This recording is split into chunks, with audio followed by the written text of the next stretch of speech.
Un prophétique accident.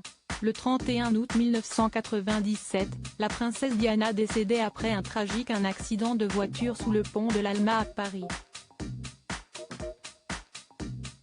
Comme le révèle Christopher Anderson, dans son livre The King, The Life of Charles III, William et Harry avaient bien failli perdre leur père de la même façon quelques jours avant.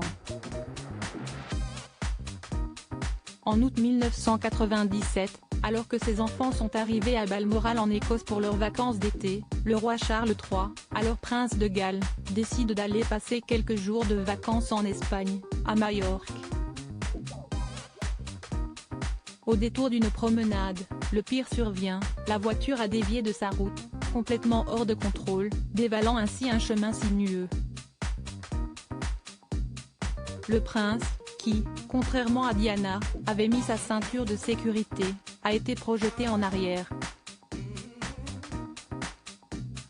Grâce à l'habileté du chauffeur et beaucoup de chance, Christopher Anderson raconte que la voiture s'est arrêtée juste quelques secondes avant de basculer au bord d'une falaise de 30 mètres de haut. Choqué et secoué, mais pas blessé, le prince Charles est sorti de la voiture, hagard. Lorsque ses officiers de sécurité lui ont demandé comment il se sentait, le futur roi a répondu « Mon Dieu! Vous avez vu ça? On a failli être tué. » Foutue route. En rentrant, Charles téléphone à William et lui raconte l'anecdote « Attention papa. Dites-lui, au chauffeur, de conduire plus lentement sur ces routes », lui répond le fils de Diana.